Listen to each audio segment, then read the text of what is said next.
Hello students, आज के lecture में हम देखने वाले हैं क्वांटिटेटिव एस्पेक्ट ऑफ इलेक्ट्रोलाइसिस। हमने लास्ट लेक्चर में जो करा था उसी को कंटिन्यू कर रहा हूँ। उसमें हमने जो न्यूमेरिकल्स करने के लिए बोला था उसको आज हम कंटिन्यू कर रहे हैं। तो लास्ट लेक्चर हम देख चुके हैं कि फेरेडेज के दो लॉज हैं और ग्राम इक्विवेलेंट और फेरेडे के बीच में मैंने एक रिलेशन बताया था और उसमें ग्राम इक्विवेलेंट के कई फॉर्म्स और फेरेडे के फॉर्म बताए थे। उनको कैसे यूज़ करके हमें न्यूमेरिकल सिंपल वे में सॉल्व करने और कैसे हमने ऑक्सीडेशन स्टेट को चेंज हो रही है उसके अकॉर्डिंग कैसे हम बैलेंस फैक्टर कैलकुलेट कर रहे हैं जो कि इक्विवेलेंट वेट कैलकुलेट करने में हमारे काम आ रही है। उन सब चीज़ों को हमने देखा था। ठीक है, तो उन सब की एप्लीकेशंस आज के लेक्चर में मिल जाएगी। तो फर्स्ट क्वेश्चन आपको दिख ही रहा होगा। 4 ampere current is passed for 10 minutes in aqueous solution of copper sulphate, then calculate weight of copper deposited. Given दे रखा है molecular weight of copper 63.5 gram. ठीक है, तो चाहो तो वीडियो को पॉज करके और खुद से इसको सॉल्व करने की कोशिश करें। जैसे लास्ट लेक्चर में मैंने एक इसका बेस तैयार करा था और फिर देखते इसको। ठीक है, सॉल्व करते और क्या इसका किस तरीके से सॉल्यूशन आएगा एक एक लाइन में वो हमें देखना है। ठीक है, तो मैं इसको सॉल्व कर रहा हूँ। तो पहले तो क्या क्या चीज़ें मुझे गिवन दे रखी वो मैं देख लेता हूँ। मुझे करंट गिवन दे रखा है जो कि आई से रिप्रेजेंट करते हैं, तो मैंने लिखा है यहाँ पे 4 एम्पियर। फिर मुझे टाइम गिवन दे रखा है कितना, 10 मिनट्स। इसका ध्यान रखना, लेकिन मैंने बोला था टाइम हमेशा किस में होना चाहिए, सेकंड में। तो 10 × 60 कर दिया क्योंकि 1 मिनट में 60 सेकंड होते, तो 60 सेकंड, तो ये कितना हो जाएगा 600 सेकंड। ठीक है, तो टाइम को हमेशा किस में रखना है, इसमें सेकंड्स में रखना है। उसके अलावा हमें क्या दे रखा है, मॉलिक्यूलर वेट ऑफ कॉपर, तो या एटॉमिक वेट ऑफ कॉपर हमें दे रखा है। मोलर मास बोल दो, कुछ भी बोल दो। अब पूछा कितना है, पूछा क्या इसने, वेट ऑफ कॉपर डिपॉजिटेड। तो मैंने क्या बोला था कि ग्राम इक्विवेलेंट, यहाँ किसकी बात हो रही, कॉपर की। उसको इक्वेट करना हमेशा किससे, फेरेडे से, क्योंकि यहाँ पर कॉपर सल्फेट का सॉल्यूशन है। कॉपर डिपॉजिट कब होगा, जब कॉपर का रिडक्शन होगा। तो मैं सिंपली लिख रहा हूँ कॉपर +2 किस में कन्वर्ट हो रहा होगा, कॉपर में। तो यहाँ पर इसका वैलेंस फैक्टर कितना हो गया, 2। वैलेंस फैक्टर 2 हो गया है। ठीक है, तो यहाँ से इक्विवेलेंट वेट भी हम कैलकुलेट कर सकते हैं किसका, कॉपर का ही चाहिए होगा मुझे। तो वो क्या होगा इसका, molecular weight divide by 2, that is molecular weight या एटॉमिक वेट कितना दे रखा मुझे, 63.5 डिवाइड बाय 2। अब ग्राम इक्विवेलेंट में हमें पूछा है इसका वेट। ठीक है, फेरेडे में कौन सा फॉर्मूला यूज करूं, क्योंकि मुझे तो इसका निकालना है, क्या है, वेट निकालना है। तो वेट फेरेडे वाले फॉर्म में तो नहीं आता, किस में आएगा, इक्विवेलेंट वाले फॉर्म में आएगा। तो कौन सा फॉर्म यूज करें, weight upon equivalent weight use कर ले। तो यहां पर मैंने लिखा, यहां पर मैं लिखा wait divided by equivalent wait. और फेरेडे का कौन सा फॉर्म यूज करेंगे, क्योंकि मुझे करंट और टाइम दिख गया, तो मैं कौन सा यूज करूंगा, I × T, और नीचे क्या आएगा 96500।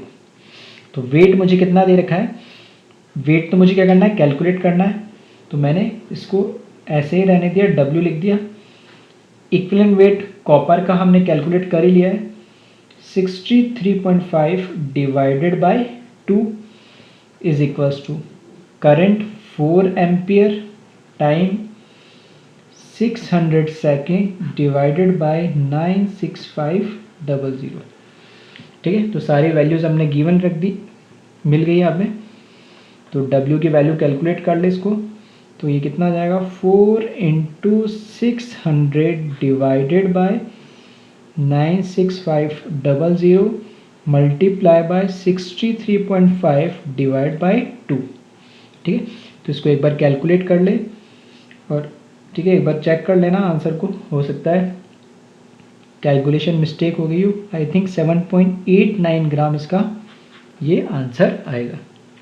तो हर क्वेश्चन को इसी तरीके से मैं करने वाला हूँ। Simply gram equivalent equals to Faraday करूँगा। अब यहाँ पे फेरेडे का कौन सा फॉर्म यूज़ करना है, तो वो डिपेंड करता है क्या इसमें से कुछ पूछा है या कोई इन्फॉर्मेशन गिवन दे रखी है। तो यहाँ पे मुझे करंट और टाइम दे रखा है, तो ये तो इन्फॉर्मेशन गिवन है। अब मुझे क्योंकि इसका वेट पूछा था, कॉपर कितना डिपॉजिट हो रहा है, तो मुझे इक्विवेलेंट का वो फॉर्म यूज़ करना था जिसमें वेट आ रहा हो। तो वेट अपन इक्विवेलेंट वेट, और यहाँ से इक्विवेलेंट वेट मैंने कैलकुलेट कर लिया। तो इसको कॉपी कर ले एक बार जल्दी से।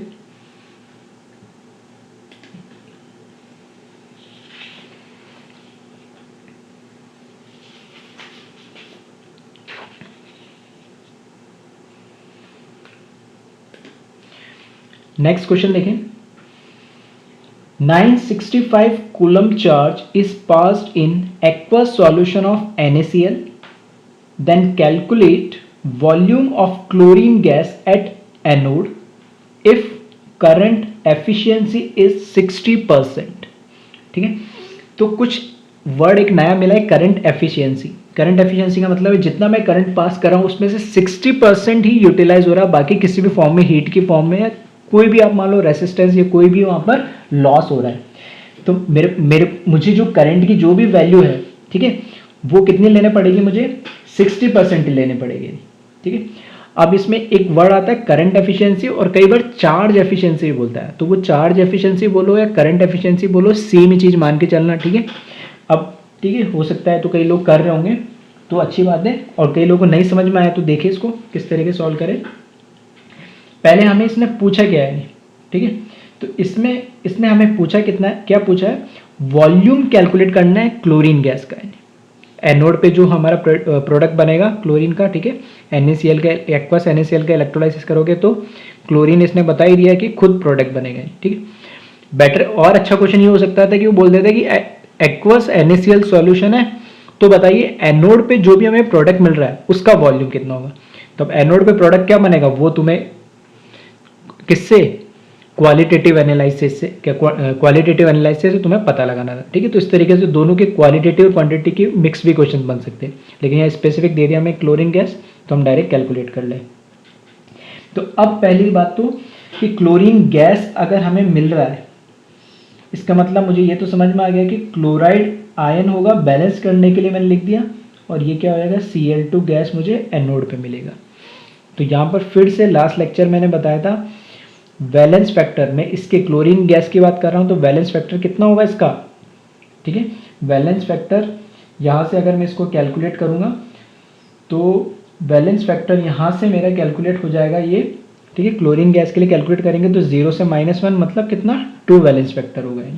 ठीक है, अब मुझे पूछा है इसका कितना वॉल्यूम पूछा है, तो मुझे इक्विवेलेंट फॉर्म के अंदर वो फॉर्मूला यूज करना है जिसके अंदर वॉल्यूम आ रहा हो। ठीक है, तो वॉल्यूम का मुझे पता है फॉर्मूला कौन सा होएगा, मोल इनटू वैलेंस फैक्टर। तो मैं इसको इस तरीके से लिख रहा हूँ। ठीक है, या पहले जो जो चीज़ें गिवन है वो भी लिख सकता हूँ। यहाँ पे एक तो मुझे चार्ज दे दिया, Q की वैल्यू 965 कूलम ये दे दिया एक तो गिवन। ठीक है, और current efficiency and current efficiency मुझे दे दिए 60%। ठीक है, तो 60% इसमें यूजफुल है मेरा, बाकी डिसिपेट हो जा रहा है हीट के फॉर्म में या किसी भी लॉस्ट के फॉर्म में। तो ग्राम इक्विवेलेंट, ठीक है, एक ही चीज़ मैंने बताया इस तरीके से लिखना है। क्लोरीन की बात करें तो gram equivalent of chlorine is equals to Faraday. अब फेरेडे में देख सकते हो कि मुझे वॉल्यूम पूछा, तो फेरेडे में तो कोई वॉल्यूम वाला टर्म नहीं आता है, तो फेरेडे का फॉर्म तुम्हें चार्ज दे रखा है कि फेरेडे के फॉर्म में नहीं, कूलम दे रखा है, मुझे चार्ज दे रखा है Q, तो Q वाला फॉर्मूला यूज कर लेंगे, तो Q/96500 हम यूज कर लेंगे ये तो। अब यहाँ पर मुझे गैस है क्लोरीन गैस, तो इसमें वॉल्यूम यूज करना है, तो हमने फॉर्मूला पढ़ा है मोल इनटू वैलेंस फैक्टर, और यहाँ पे मैं क्या लिख रहा हूँ Q/96500, और मोल का भी मैंने बताया था गैस के लिए फॉर्मूला क्या होता है, given volume divided bye 22.4 litre. ठीक है, और बैलेंस फैक्टर अभी मैंने कैलकुलेट कर ही लिया है, कितना आ रहा है इसका 2, और Q की वैल्यू मुझे गिवन दे रखी है 965 डिवाइडेड बाय 96500। ठीक है, तो इस तरीके से इजीली जल्दी जल्दी क्वेश्चन सॉल्व हो जाएंगे, बस तुम्हें फॉर्म्स ध्यान में होनी चाहिए कि इसकी कौन कौन सी फॉर्म हो सकती है।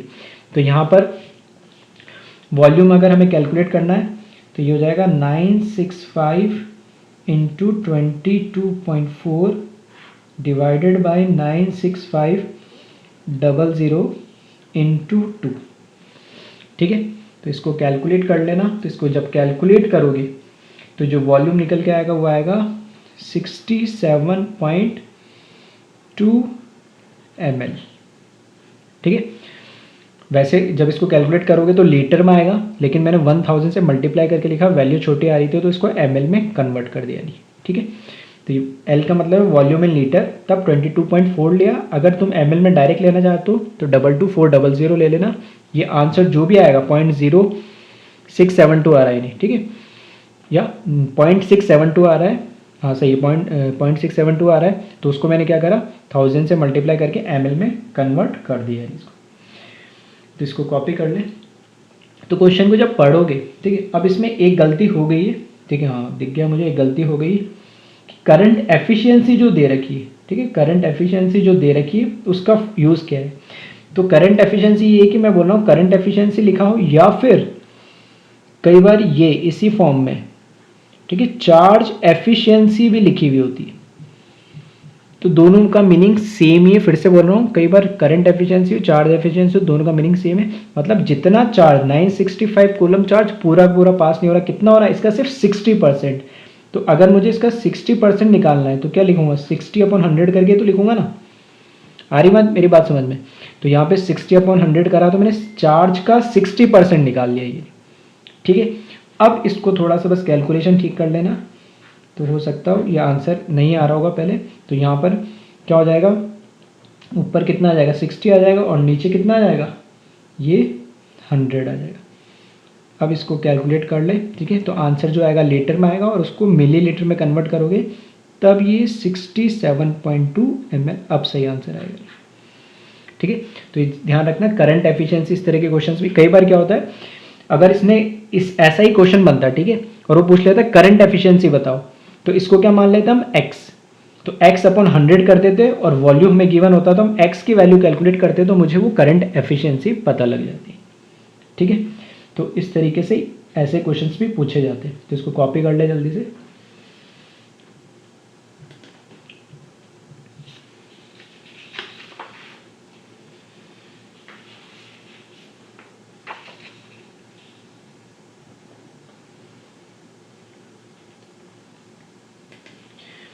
Next question, calculate number of electron required for deposition of 1.08 gram silver. Molecular weight और atomic weight of silver is 108 gram, ठीक है। इस तरह की चीज़ें गिवन होगी, उसके लिए परेशान होने की ज़रूरत नहीं है।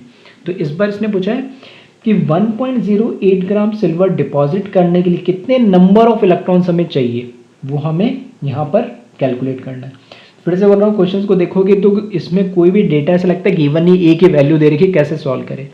तो सिंपल सा क्या है कि तुम बस फॉर्म लिखो और क्या उसने पूछा और क्या हमें गिवन दे रखा है, बस उससे सारा हो जाएगा, ठीक है।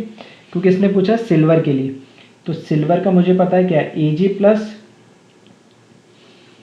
एक इलेक्ट्रॉन गेन करके क्या हो जाएगा, Ag के अंदर कन्वर्ट हो जाएगा, और इसके लिए जो वैलेंस फैक्टर होगा वो कितना होगा, 1 होगा, ठीक है।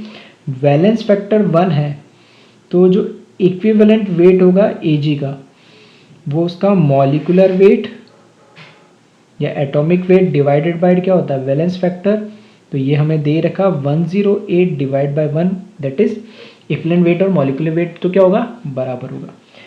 अब मैं लिख रहा हूँ ग्राम इक्विवेलेंट, ठीक है। हर क्वेश्चन को मैं इसी तरीके से कर रहा हूँ, जिसका भी बोला है। सिल्वर की बात करें, सिल्वर लिखा इज इक्वल्स टू फेरेडे। अब इसने नंबर ऑफ इलेक्ट्रॉन पूछा है। नंबर ऑफ इलेक्ट्रॉन तो इक्विवेलेंट का कोई भी फॉर्म नहीं होता, वो किसका होगा, फेरेडे का ही फॉर्म होता है। तो Ne/96500, ठीक है। तो E तो क्या है, चार्ज ऑफ इलेक्ट्रॉन, तो वो गिवन नहीं होगा, इतना तो आपको याद होना चाहिए। अब ग्राम इक्विवेलेंट में हमें क्या दे रखा है, वेट दे रखा है।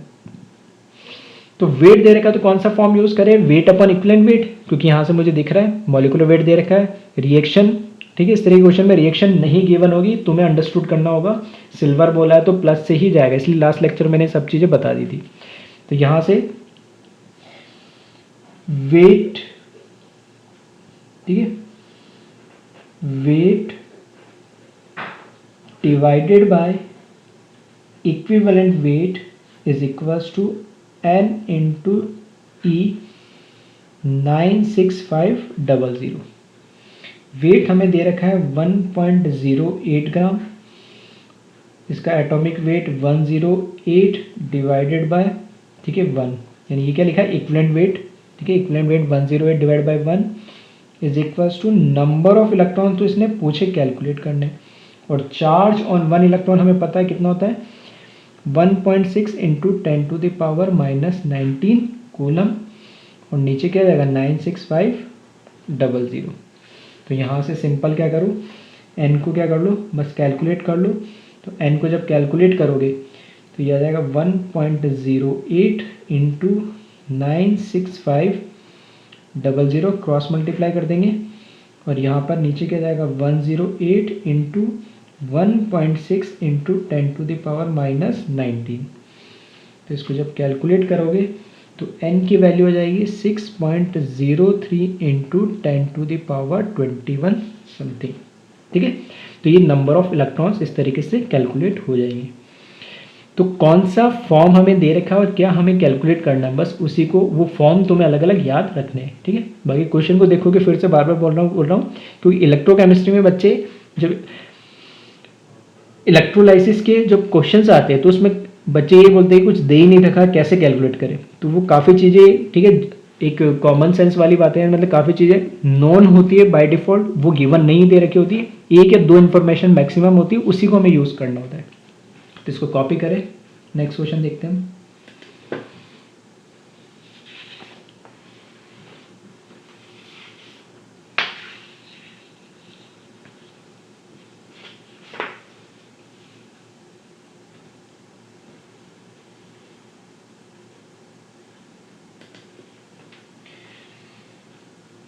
ठीक है, नेक्स्ट क्वेश्चन दे रखा हमें, 2 Faraday is required for deposition of 1 mole of metal, then solution is A AgNO3 aqueous, B aqueous copper sulfate, C aqueous gold chloride AuCl3, D aqueous LiCl lithium chloride। 4 option दे दिए हमें, objective type question है, और इसमें से पूछ रहा है कि कौन सा सॉल्यूशन हो सकता है ये। तो ये बोल रहा है कि सॉल्यूशन में क्या हो रहा है कि 2 फैराडेज रिक्वायर्ड है हमें उसकी 1 मोल ऑफ मेटल के डिपॉजिट होने के लिए। तो सोचिए थोड़ा सा किस तरीके से इस क्वेश्चन को आप अटेम्प्ट करोगे, ठीक है। 1 मोल मेटल को डिपॉजिट करना है तो उसके लिए 2 फैराडे करंट रिक्वायर्ड होगा, ये हमें गिवन दे रखा है, तो सॉल्यूशन कौन सा होगा, ठीक है। तो आई थिंक कई लोगों ने सोच लिया होगा, ठीक है, इस चीज़ काफ़ी लोग रिलेट कर होंगे। इस तरह के क्वेश्चन मैं बता रहा हूँ, एक ही फॉर्म से जो बता रहा हूँ उससे सारे क्वेश्चन हो जाएंगे, ठीक। तो इसको देखिए किस तरीके से करें इस क्वेश्चन को। हमें तो सिर्फ इतना पता है कि हमें फैराडे यानी मतलब चार्ज दे रखा है 2 दे रखा है, एंड मोल दे रखा है हमें कितना 1 दे रखा है, और कोई भी मैंने बोला क्वेश्चन इसका हो तो ग्राम इक्विवेलेंट जो भी दे रखा हो, ठीक है। तो यहाँ पे ग्राम इक्विवेलेंट कुछ भी मान लो, मेटल मान लो या आयन मान लो, इज इक्वल्स टू उसके फैराडे के क्या होगा, बराबर होगा।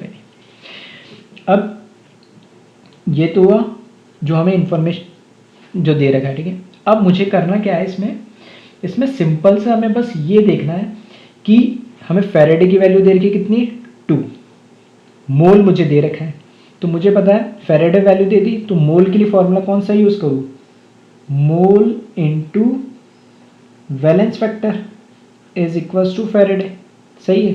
तो मोल की value 1 into valence factor is equals to 2, that means valence factor की वैल्यू यहाँ से क्या आई है, 2 आई है। अब मुझे ऐसा सॉल्यूशन देखना है जिसके अंदर वैलेंस फैक्टर क्या आ रहा हो, 2 आ रहा हो, यानी तो वही हमारा क्या हो जाएगा आंसर। अब देखिए, अब इन सब का एक्वस सॉल्यूशन दे रखा है हमें, तो एक्वस सॉल्यूशन में देख ले, जैसे ऑप्शन ए को अगर हम देखें तो एक्वस सॉल्यूशन में हम देखिए तो हमारे पास क्या है, जो भी मेटल है कौन होगा, Ag प्लस होगा यहाँ पे, तो Ag प्लस किस में कन्वर्ट होगा, Ag में, तो इसका वैलेंस फैक्टर क्या होगा 1, तो क्या ये आंसर होगा, बिल्कुल नहीं। ऑप्शन बी देखें, कॉपर दे रखा है, तो कॉपर का ऑक्सीडेशन यहाँ पे क्या मिलेगा, कॉपर सल्फेट में कॉपर प्लस 2, ये रिड्यूस होकर क्या बनाएगा कॉपर, तो इसका वैलेंस फैक्टर देखिए, कितना आएगा 2, तो ये हो सकता है आंसर, बिल्कुल सही है। ऑप्शन सी देखें, वापस से गोल्ड है, ठीक है, तो गोल्ड का यहाँ पर AuCl3 मतलब +3 दे रखा है इन्होंने, तो ये क्या हो जाएगा Au, ठीक है। तो यहाँ पे वापस इसका वैलेंस फैक्टर कितना हो जाएगा 3, तो ये भी नहीं पॉसिबल है। डी फोर्थ ऑप्शन है लिथियम, ठीक है, LiCl में कितना 1 ही दिख रहा है चार्ज, तो ये किस में कन्वर्ट हो गया Li में, यहाँ पे वैलेंस फैक्टर कितना है इसका 1, तो ये भी नहीं हो सकता। मतलब एक ही ऑप्शन सही है जिसमें वैलेंस फैक्टर 2 आ रहा है, बाकी में 1 3 1 आ रहा है, तो हमारा सही आंसर क्या हो जाएगा बी, जिसमें वैलेंस फैक्टर की वैल्यू क्या मिल रही है 2 मिल रही है, ठीक है। तो इस तरह के क्वेश्चंस भी आपको ऑब्जेक्टिव में देखने को मिलेंगे, तो उसको देख लेना। अब यहाँ पर अगर किसी के दिमाग में चल रहा हो कि सर एक्वा से तो सिर्फ आपने मेटल ही क्यों लिया, H+ भी तो हो सकता है, तो H+ तो बेटा सभी में ही होगा, आ रही बात समझ में, और H+ की कंपेयर करेगा, ठीक है। तो इस केस में H+ और Ag+ में से कौन रिड्यूस होगा Ag, क्योंकि उसका रिडक्शन पोटेंशियल ज़्यादा होता है, ठीक है, क्योंकि वो इलेक्ट्रोकेमिकल सीरीज में नीचे मिलेगा। कॉपर भी H के नीचे मिलता है, गोल्ड भी H के नीचे मिलता है, हाँ लिथियम उसके ऊपर मिलता है। तो अगर डी ऑप्शन में बात करें तो यहाँ पे लिथियम की जगह कौन होगा हाइड्रोजन, H+ रिड्यूस होकर H2 गैस बना लेगा। हाँ उस केस में ये हो सकता है कि किसी बच्चे का डाउट आए, ठीक है, चलो अच्छा है इसी में कवर हो गया कि यहाँ पर हो सकता है कि किसी बच्चे दिमाग में आ रहा है कि सर हाइड्रोजन होगा, लिथियम तो जाएगा नहीं क्योंकि रिडक्शन पोटेंशियल हाइड्रोजन का ज़्यादा होता है, तो ये H2 गैस में कन्वर्ट हो जाएगा। और H2 गैस के लिए आपने बताया था कि हमें तो इससे देखना हाइड्रोजन गैस के लिए, तो इसमें इसका वैलेंस फैक्टर, ठीक है, इसमें इसका क्या वैलेंस फैक्टर जब आप कैलकुलेट करें, जब इसका वैलेंस फैक्टर आप जब कैलकुलेट करोगे तो 0 से कहाँ जा रहा है +1 में 1 का चेंज, तो 2 में कितने का चेंज आएगा 2, तो यहाँ पर क्या ये आंसर सही है, नहीं ये आंसर अभी भी गलत है। क्यों गलत है, क्योंकि यहाँ पर उसने लिख दिया for deposition of 1 mole of metal, वो कह रहा है कि मेटल का ही डिपोजिशन हो रहा है, ठीक है। यहाँ पर उसने नहीं लिखा है कि कोई भी 1 मोल एलिमेंट बन रहा है या कंपाउंड बन रहा है या जो भी हो रहा है, किसी गैस की बात नहीं कर रहा, वो मेटल की बात कर रहा है, इसलिए ऑप्शन डी इनकरेक्ट है with respect to option B जिसके अंदर मेटल डिपॉजिट हो रहा है, और ऑप्शन डी के अंदर क्या हो रही है हाइड्रोजन गैस लिबरेट हो रही है, ठीक है। तो ये भी चीज़ ध्यान रखना, इस तरह के क्वेश्चंस भी, ठीक है, लॉजिकली वो पूछे जा सकते हैं। तो इसको एक बार कॉपी कर ले।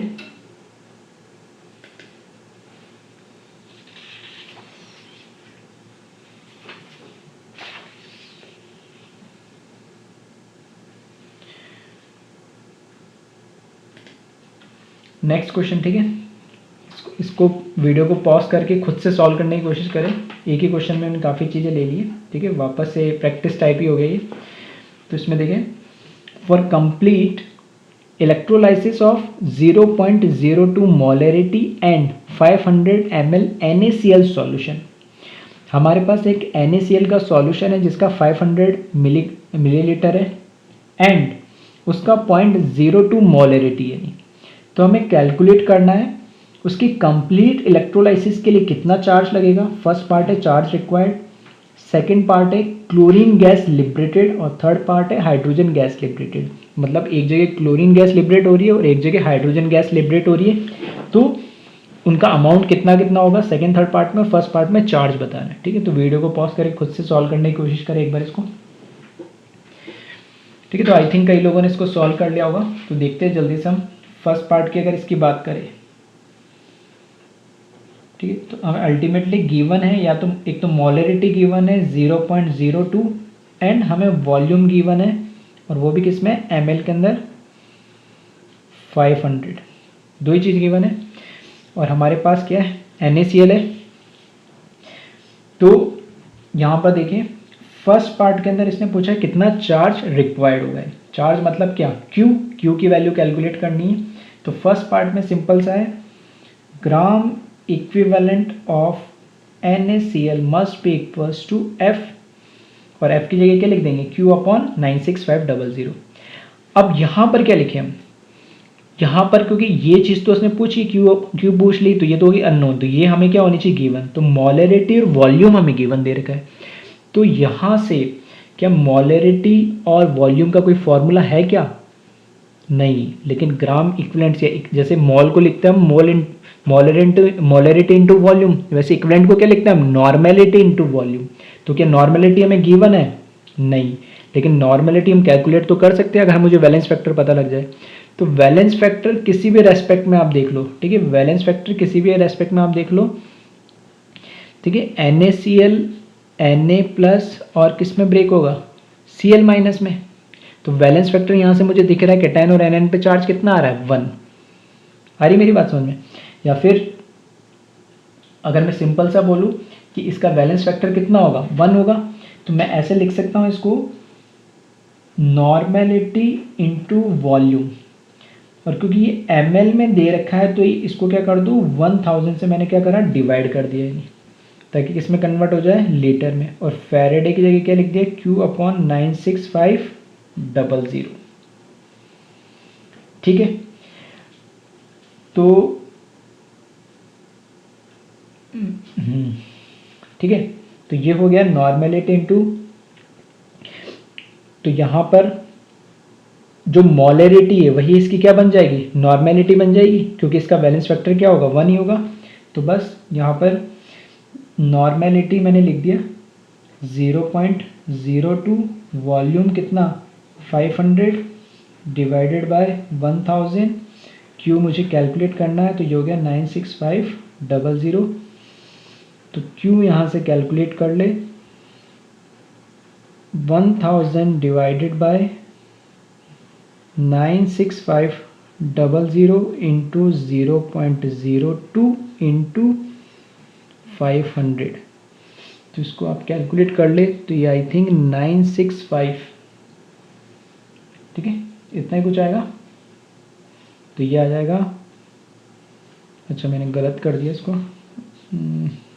इसको सही कर लेना, ठीक है। क्यों मुझे कैलकुलेट करना था ना, तो इसको क्रॉस मल्टीप्लाई इधर करेंगे तो ये आ जाएगा 96500 इंटू 0.02 इंटू 500, ठीक है, उल्टा लिख दिया था। और डिवाइड में ये क्या रहेगा, 1000 तो रहेगा, ठीक है। तो 2 हो जाएगा, 2 से 2 कट जाएगा, ये 2 0 हट जाएंगे, सही है। 965 कूलम इसका चार्ज आ जाएगा, ठीक है। तो सिंपल सा पार्ट था फर्स्ट वाला। किसने क्या पूछा था, चार्ज पूछा था, तो मैंने चार्ज को किससे इक्वेट कर दिया, चार्ज को इक्वेट कर दिया हमारे पास ग्राम इक्विवेलेंट में, क्योंकि मोलरिटी और वॉल्यूम वाला दे रखा, और मोलरिटी और इसमें नॉर्मेलिटी सेम क्यों हो जाएगी, क्योंकि इसका वैलेंस फैक्टर क्या होगा, 1 ही होगा, एक ही इसमें, ठीक है, एक ही इलेक्ट्रॉन का क्या हो रहा है, ट्रांसफर हो रहा है। तो ये तो हुआ फर्स्ट पार्ट। सेकेंड पार्ट देखिए, सेकेंड पार्ट में इसने पूछा है क्लोरीन गैस कितने लिबरेट होगी, ठीक है। तो क्लोरीन गैस कितनी लिबरेट होगी, अगर हम उसकी बात करें तो यहाँ पर सेकेंड पार्ट में देखें तो क्लोरीन गैस कितनी लिबरेट हो रही वो हमें कैलकुलेट करना है। तो वापस से मैं यही लिख रहा हूँ कि जो किसी से भी रिलेट कर लो, कोई फ़र्क नहीं पड़ता, चाहते तो इसको चार्ज से भी रिलेट कर सकते थे, ठीक है, मुझे चार्ज पता ही लग गया, तो वैसे भी कर सकता था, या फिर ऐसे भी कर सकता हूँ, NaCl is equals to gram equivalent of chlorine gas, ठीक है। तो ये जो हमने फर्स्ट लो, सॉरी जो सेकंड लो हमने यूज़ करा था, मैंने बोला था कि अगर अलग अलग सेल है और वो किसके अंदर कनेक्टेड है, सीरीज के अंदर कनेक्टेड है, तब हम इनके इक्विवेलेंट्स क्या कर देते, इक्वल कर देते, ये सेकंड लॉ कहता है। और मैंने बोला था अगर एक ही सेल है तो उसके एनोड या कैथोड के इलेक्ट्रोलाइट की वैल्यू भी क्या कर सकते हो, इक्विवेलेंट। अब मैंने ये आती है कि सर ये तो कोई है नहीं, ठीक है, बच्चों के दिमाग में आता है कि ये तो सर प्रोडक्ट है, लेकिन ये तो कोई एनोड और कैथोड का प्रोडक्ट नहीं है, बिल्कुल नहीं है। लेकिन क्या ये ग्राम इक्विवेलेंट F के बराबर नहीं है, तो F किसके बराबर होगी, Q/96500, तो भी कैलकुलेट कर लो। तो वहाँ से मैं वही बोल रहा हूँ कि इसकी वैल्यू Q/96500 से कैलकुलेट करो या इससे कैलकुलेट करो, आनी तो क्या है, सेम ही वैल्यू, इसलिए मैंने क्या कर दिया, इसको इसी से इक्वेट कर दिया। चाहो तो उससे भी इक्वेट करके Q/96500 से भी इक्वेट करके आप क्या कर सकते हो, देख सकते हो। तो यहाँ पर gram equivalent is equal NaCl लिखा, और वापस से NaCl में को मैंने किस में लिखा, N इंटू VmL, ये मुझे गिवन दे रखा है इसलिए मैंने इस फॉर्म में लिख दिया। तो बस बताने मेरा रीज़न ये था कि इनकेस, ठीक है, इनकेस अगर इसमें सिर्फ सेकंड पार्ट पूछता तो पहले तुम क्या कैलकुलेट करते, चार्ज, और फिर उसके बाद इस फॉर्म में लेके आते। तो उतने डबल कैलकुलेशन ना करके, ठीक है, क्योंकि वो फर्स्ट पार्ट बताने का रीज़न था कि वहाँ से कैलकुलेट करो, चार्ज से कैलकुलेट करो या यहाँ से करो, दोनों क्या है, सेम ही चीज़ है। तो अगर सिर्फ सेकंड पार्ट पूछता है क्वेश्चन में तो डायरेक्ट यहाँ से भी तुम क्या कर सकते हो, कैलकुलेट कर सकते हो। और इसने क्या पूछा है, कितनी क्लोरीन गैस लिबरेट हो रही, ठीक है। तो उसने कुछ वेट नहीं लिखा है तो मैं मोल के फॉर्म में लिख दे रहा हूँ, ठीक है। मोल इंटू क्या लिख दे रहा हूँ मैं, वैलेंस फैक्टर लिख दे रहा हूँ। अगर वो पूछ लेता है क्लोरीन गैस का वॉल्यूम बताओ, ठीक है, तो फिर मैं उसको मोल से लिख ही सकता था, ठीक है, गिवन वॉल्यूम अपन 22.4 लीटर के फॉर्म में। लेकिन यहाँ पर कुछ दे नहीं रखा तो मैं सिंपल मोल कैलकुलेट कर दे रहा हूँ, ठीक है। तो एग्जाम में ध्यान रखना क्या पूछा उसने, वॉल्यूम पूछा है, मोल पूछा है, उस फॉर्म से कैलकुलेट कर सकते हो। अब ये वाला बैलेंस फैक्टर किसका है, ये वाला बैलेंस फैक्टर है क्लोरीन गैस का, क्योंकि मुझे पता है कि जो क्लोरीन गैस है, जो क्लोरीन गैस होगी वो किससे होगी, क्लोराइड से होगी लिबरेट। तो मुझे इसका वैलेंस फैक्टर चाहिए होगा, तो इसका जो वैलेंस फैक्टर होगा, ठीक है, वैलेंस फैक्टर ऑफ Cl2 मुझे कैलकुलेट करना है। तो वो कितना होगा, 0 से -1, तो 2 के लिए कितना हो जाएगा, 2। तो यहाँ पे वैलेंस फैक्टर क्लोरीन गैस का कैलकुलेट करना, मुझे क्लोराइड आयन का नहीं करना है, ठीक है। यही मैं लास्ट लेक्चर में बता रहा था। तो यहाँ से NVMl की वैल्यू वापस से 0.02, नॉर्मेलिटी और मॉलरिटी तो इक्वल होगा, 500 इसका volume divided by 1000 is equals to mole. Mole मुझे कैलकुलेट करने हैं इसके, ठीक है। और यहाँ पर इनटू वैलेंस फैक्टर इसका कितना हो गया, 2, ठीक है। चाहो तो ये भी कर लो, चलो वॉल्यूम कैलकुलेट कर लेते हैं। तो यहाँ पे लिख लेता हूँ मैं इनटू वॉल्यूम इन लीटर, तो क्या कर दो 22.4 से भी क्या कर लो, इसको डिवाइड कर लो, ठीक है। तो यहाँ से वॉल्यूम जो आ जाएगा गैस का वो कितना आ जाएगा, 0.02 into 500 into 22.4 divided by 1000 into 2। तो इसको जब कैलकुलेट करोगे तो ये कितना आएगा, 0.112 लीटर, और ml में कन्वर्ट करोगे तो 1000 से मल्टीप्लाई कर लेना, ये 112 ml आ जाएगा।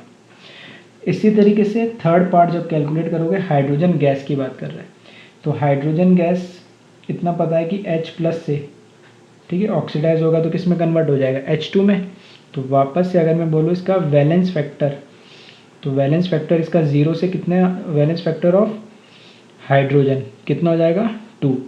0 से कहा जा रहा है +1, तो एक एटम के लिए, 2 एटम के लिए कितना हो जाएगा, 2। तो इसका वैलेंस फैक्टर भी कितना, 2। तो एग्जैक्टली सेम, ठीक है, आंसर सेम ही आना देख के मुझे पता लग रहा है कि अगर वॉल्यूम पूछेगा, ठीक है, तो इसका वैलेंस फैक्टर भी कितना है, 2। वॉल्यूम की जगह क्या, मोल की जगह क्या लिखोगे, VL/22.4, और ये वैल्यू तो सेम रहनी है। इसको ऐसे भी कर सकते हो, gram equivalent of NaCl is equals to gram equivalent of hydrogen gas. और ठीक है, क्योंकि ये मैं सॉल्व नहीं कर रहा हूँ, ये आप सॉल्व करके देख लेना। इसको ऐसे भी लिख सकते हैं, gram equivalent of chlorine gas is equals to gram equivalent of hydrogen gas, ठीक है। कहीं से भी कैलकुलेट करके देख लेना। और यहाँ से volume in litre of hydrogen gas या मिलीलीटर में आएगा, तो आंसर क्योंकि सेम ही आना है तो 112 ml इसका क्या आना है, आंसर आना है, ठीक है।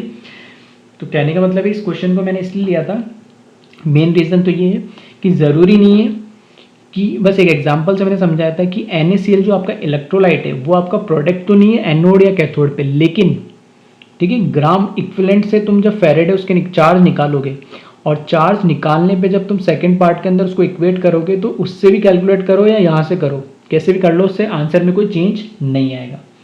और यहाँ पर भी मैंने दो चीज़ बता दी है कि NaCl से इक्वेट करो या क्लोरीन से इक्वेट करो, आंसर फिर भी क्या आना है, सेम ही आना है, क्योंकि दोनों चीज़ क्या है, इक्वल है, ठीक है।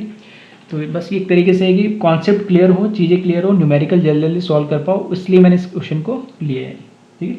अब एक लास्ट इसमें एक छोटा सा टॉपिक है जो है इलेक्ट्रोप्लेटिंग की थिकनेस को कैलकुलेट करने की, उसको हम एक देख लेते हैं जल्दी से, ठीक है। फिर न्यूमेरिकल्स इसके ऑलमोस्ट मैंने हर टाइप के कवर कर लिए, तो इसको जल्दी से एक बार कॉपी कर ले।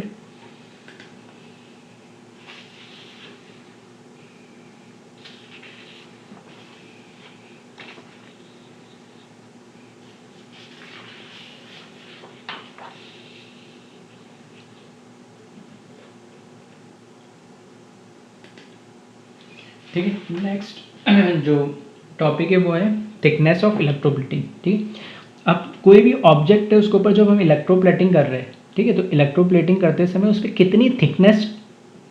कितनी थिकनेस मुझे चाहिए, कितनी थिकनेस आई है, वो कैसे कैलकुलेट करना, वो उस टाइप के न्यूमेरिकल्स को डेराइव कर रहा हूँ मैं फॉर्मूला। तो मैंने यहाँ पे मान लिया एक ऑब्जेक्ट है मेरे पास, ठीक है, ये कोई ठीक है रेक्टेंगुलर टाइप ऑब्जेक्ट था, उसके ऊपर मैंने ये जो लाइनिंग्स करी ये इसके ऊपर क्या इलेक्ट्रोप्लेटिंग कर दी है। एक्स इसकी मैंने क्या मान ली, थिकनेस मान ली है कि एक्स थिकनेस की मैंने क्या करी, इस पर इलेक्ट्रोप्लेटिंग करी है। तो वो मुझे कैलकुलेट करना है कि कितनी थिकनेस की इसमें मैंने क्या करी है, इलेक्ट्रोप्लेटिंग करी है। तो मैंने कुछ चीज़ें लिखी, गिवन जो है ए क्या है, area of object to be plated, मतलब कौन सा, जिस एरिया को हम प्लेटिंग कर रहे हैं, ये जो भी हमारा ऑब्जेक्ट है, गिवन ऑब्जेक्ट है, उसके देख सकते हो 4 साइड है हमारे पास, लेकिन मैंने कितनी करी, 1 2 और 3 साइड को ही क्या करा, प्लेटिंग करी, इसको नहीं करा। तो बस कौन सा एरिया काउंट करेंगे, ये वाली साइड, ये वाली साइड और ये वाली साइड, इन 3 साइड का जो एरिया होगा वो हमारा क्या होगा, ए होगा। तो area of object to be plated, तो ये जान करके मैंने छोड़ा था कि ऐसा नहीं कि जो दे रहेगा टोटल एरिया, नहीं, जो हम जो एरिया, जो पार्ट हम ऑब्जेक्ट का इलेक्ट्रोप्लेटिंग कर रहे हैं उसी को हम क्या करेंगे, कैलकुलेट कंसिडर करेंगे। तो ये 3 पार्ट को मैंने इलेक्ट्रोप्लेट करा है, तो इस 3 पार्ट का टोटल एरिया। नेक्स्ट एक्स लिखा है मैंने, थिकनेस ऑफ इलेक्ट्रोप्लेटिंग। अब ये जो एक्स हो सकता है थिकनेस जनरली पूछी जाती है, हो सकता है थिकनेस देके दूसरी चीज़ भी पूछ सकता है वो, ठीक है। तो अभी तो मैं मान के चल रहा हूँ कि अननोन है, तो ये अननोन जो थिकनेस है, ठीक है, सब में मान के चल रहा हूँ कि तीनों साइड में ये थिकनेस बराबर है और वो थिकनेस मैंने मान ली एक्स है। फिर जो स्मॉल डी है, वो स्मॉल डी क्या है, density of element use for electroplating, ठीक है। किसकी डेंसिटी, अब ध्यान रखना 2 चीज आ गई यहाँ पे, एक तो ये जो ऑब्जेक्ट जिसके ऊपर हम इलेक्ट्रोप्लेटिंग कर रहे हैं इसकी डेंसिटी नहीं। फॉर एग्जांपल मान लो ये कॉपर है जिस पे हम क्या कर रहे हैं, इलेक्ट्रोप्लेटिंग करना चाह रहे हैं, और ये इलेक्ट्रोप्लेटिंग किसकी हुई है, सिल्वर की हुई है। तो सिल्वर की डेंसिटी की बात कर रहा हूं मैं यहाँ पे, आ रही बात समझ में। तो जिस एलिमेंट की हम इलेक्ट्रोप्लेटिंग, जिस एलिमेंट या ये बोल सकता हूं मैं, जिस एलिमेंट की इलेक्ट्रोप्लेटिंग हम चढ़ा रहे हैं, ठीक है, जिस मटेरियल की हम प्लेटिंग कर रहे हैं, ठीक है, उसकी डेंसिटी की बात हो रही है। तो ये जो पार्ट प्लेटिंग हुई है, ये फॉर एग्जांपल मैं बोल रहा हूँ कि ये ऑब्जेक्ट मेरा अगर कॉपर का है और मैं इसके ऊपर सिल्वर की इलेक्ट्रोप्लेटिंग कर रहा हूँ, तो सिल्वर की डेंसिटी की बात हो रही है, density of element use for electroplating. Electroplating के लिए कौन सा एलिमेंट यूज किया, उसकी डेंसिटी की बात हो रही है।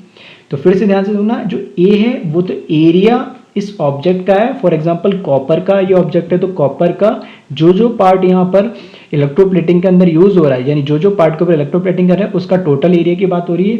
एक्स उसकी थिकनेस है, जितनी थिकनेस पे हो रही है, और डी डेंसिटी है जिस मटेरियल की हम इलेक्ट्रोप्लेटिंग करना चाह रहे हैं।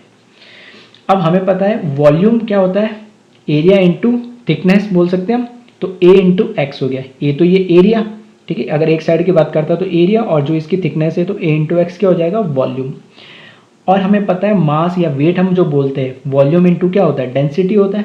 तो यहाँ पे वॉल्यूम तो क्या है, ए इंटू एक्स, और डेंसिटी उस मटेरियल की जिसकी हमने इलेक्ट्रोप्लेटिंग करी है या जो इलेक्ट्रोप्लेटिंग के लिए हम यूज़ कर रहे हैं उसकी डेंसिटी होगी, ठीक है। अब फैराडे फर्स्ट लॉ से हमें पता है कि W या M किसके बराबर होता है, Z इंटू क्यू के बराबर होता है। लास्ट लेक्चर में देखा ही था हमने फैराडे फर्स्ट लॉ से। तो Q की जगह क्या लिख सकते हैं हम, IT भी लिख सकते हैं, और क्या लिख सकते हैं, EIT भी लिख सकते हैं, ठीक है। Z की जगह क्या लिख देंगे हम, E/96500, ठीक है। तो ठीक है, तो यहाँ पर Z इंटू क्यू होता है तो ZIT हो जाएगा, और ठीक है, और Z की जगह क्या लिख सकते हैं, E/96500 लगेगा। तो ये लास्ट लेक्चर में ऑलरेडी मैं बता चुका हूँ।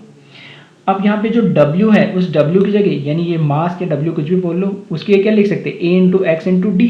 तो बस वही लिख दिया मैंने कि W की जगह ये A into x into D, तो D इंटू इंटू ये लिखा, और ये वैल्यू एज इट इज़। अब इसको कैसे भी समझ लो कि फॉर्मूला थोड़ा सा बड़ा और अजीब सा है, ठीक है, याद रखना, ठीक है। तो डेरिवेशन में देखोगे तो छोटा सा, कुछ बड़ी बात नहीं है। तो अगर फॉर्मूला डायरेक्ट याद नहीं रह सकता तो इस तरीके से याद रख सकते हो, लेकिन इसमें ये एक्स थिकनेस इसको कैलकुलेट करना है तो हमें उसका equivalent weight, current, time, area, density हमें पता होना चाहिए। हो सकता है कई बार थिकनेस दे दे, करंट, टाइम पूछ ले, या फिर एरिया पूछ ले, कितना पार्ट आपने इलेक्ट्रोप्लेट करा है, या डेंसिटी पूछ ले उस मटेरियल की, या इक्विवेलेंट वेट, कुछ भी पूछ सकते हैं, ठीक है। तो पूछने में कुछ भी हो सकता है, छोटा सा डेरिवेशन था जो मैंने बता दिया। अब इस पर एक न्यूमेरिकल और देख लेते हैं, इसको एक बार कॉपी कर ले जल्दी से।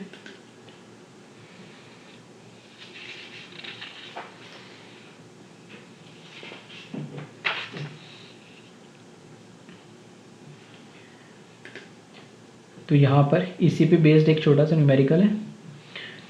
Silver is electro deposited on a vessel of total surface area 1000 centimeter square by passing a current of 9.65 ampere for 16 minutes and 40 seconds. Calculate thickness of silver deposited.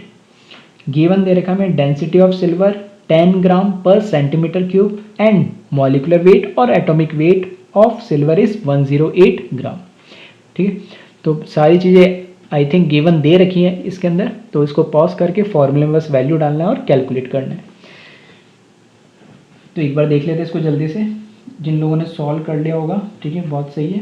तो पहले जो जो चीज़ हमें गिवन दे रखी है वो लिख देता हूँ मैं, ठीक है।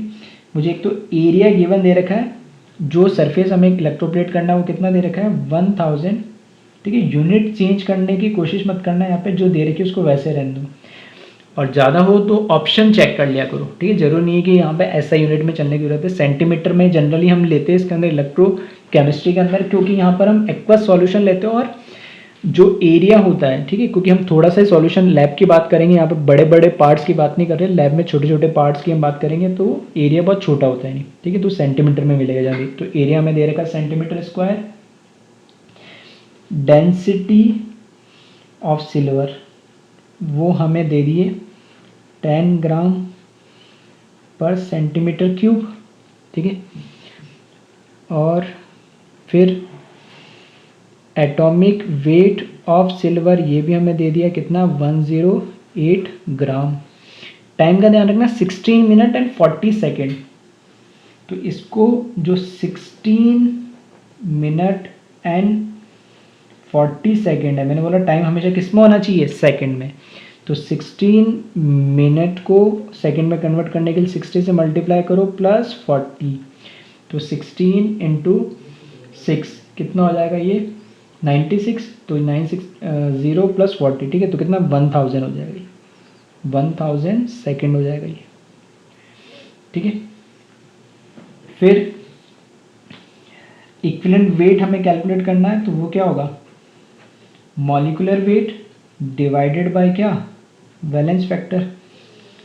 तो यहाँ पे सिल्वर है, तो सिल्वर का तो कितना हो जाएगा 108, और इसका वैलेंस फैक्टर क्या होगा 1, क्योंकि हमें पता है कि Ag प्लस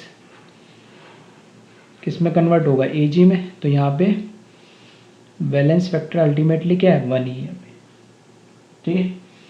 बाकी करंट हमें दे दिया यहाँ पर कितना 9.65 एम्पियर, और क्या चीज़ दे रखी है, टाइम हो ही गया, ठीक है। तो बस फॉर्मूला यूज़ कर दो, थिकनेस इसने पूछी है x is equals to E into I into T divided by A into D into 96500।